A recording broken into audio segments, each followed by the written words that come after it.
এটা হচ্ছে মঙ্গলকোট এবং কেশবপুরের মাঝামাঝি একটা জায়গা, খুবই সুন্দর একটা জায়গা। সারি সারি বিদ্যুতের লাইন প্লাট দেখতে পাচ্ছেন, পাশাপাশি দুই সাইডে সবুজ গাছ, এদিকে ঘের, এদিকেও ঘের, হ্যাঁ দুই সাইডে ঘের, আর রাস্তাটা মানে খুবই ফাঁকা। তো এই জায়গাটাতে আসলে প্রায় দুর্ঘটনায় পতিত হয়, আমি প্রায় দেখি সকালে যাওয়ার সময়। আজকে অবশ্য এখনও চোখে পড়ে নাই যে হচ্ছে রাত্রেবেলায় কোনো না কোনো যানবাহন, বড় ট্রাক, মালবহনকারী ট্রাকগুলো পড়ে আছে। তার একটাই কারণ, এই রাস্তাটা অত্যন্ত ফাঁকা, ড্রাইভাররা অধিক স্পিডে এখানে গাড়ি রাইড করে, মানে গাড়ি চালায়।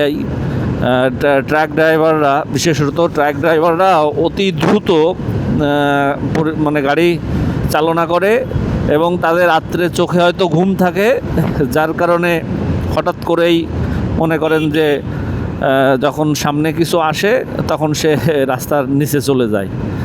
এইটা হচ্ছে একটা বড় ব্যাপার, এই ফাঁকা জায়গা।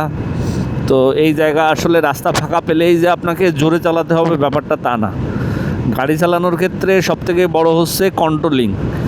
আপনি রাস্তা ফাঁকা পেয়েছেন বিধায় আপনি আপনার ইচ্ছা মতো জোরে গাড়ি চালাবেন তা কিন্তু না।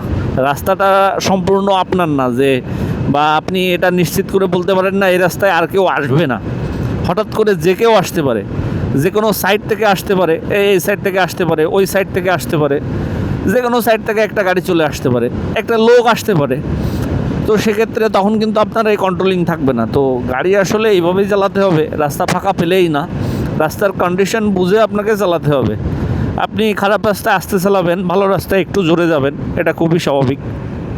কিন্তু তাই বলে রাস্তা ফাঁকা বলে আপনি মনের ইচ্ছা মতো 100-120-এ চলে আসবেন আপনার স্পিডে, হ্যাঁ আপনি টপ স্পিডে চলে আসবেন, তাহলে কিন্তু হবে না, তাহলে কিন্তু সমস্যা। তাহলে কিন্তু আর আপনার গাড়ি আপনার নিজের কন্ট্রোলে থাকবে না। আমি সামনে একটা রাস্তা দেখাবো, এই রাস্তায় আমি নিজেও একদিন প্রায় দুর্ঘটনার সম্মুখীন হয়েছি।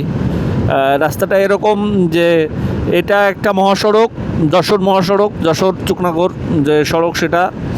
তো পাশ দিয়ে এদিক দিয়ে একটা রাস্তা উঠছে, উঠে আবার ডান দিকে রাস্তা চলে গেছে। তো এক্ষেত্রে দেখা যায় কি যে হঠাৎ করেই আপনার বাম দিক থেকে এবং ডান দিক দিয়ে গাড়ি চলে আসবে। এখন আমি তো এই রোডে নিয়মিত যাতায়াত করি, এই জন্য আমি জানি হঠাৎ করেই ভ্যান মনে করেন রাস্তায় চলে আসে এবং সে সিগন্যাল দেয় না সে কোন দিকে যাবে, সোজা যাবে না মেন রোড দিয়েই যাবে না রাস্তা ক্রস করে যাবে। তো আমি এই রোডে নিয়মিত যাত্রী বা যাতায়াত করি বিধায় আমি জানি, কিন্তু অনেকে তো যাতায়াত করে না নিয়মিত, তারা তো এটা বুঝতে পারবে না। তো এই জন্য যারা আসলে মহাসড়কে মানে লিঙ্ক রোড থেকে, সাইডের রোড থেকে যখন উঠবেন তখন সবাই সতর্কতার সহিত, মোটরসাইকেল হোক, ভ্যান হোক, যাই হোক, মেন রোডে উঠতে হলে অবশ্যই দেখতে হবে যে, কারণ যে মেন রোডে থাকবে তার স্পিড তো বেশিই থাকবে, কারণ সে তো আর জানে না যে সাইড থেকে কোথায় রাস্তা আছে। আর এত ছোটো ছোটো রাস্তা দেখে তো আসলে রাইডও করা যায় না, এটা আসলে সম্ভবও হয় না।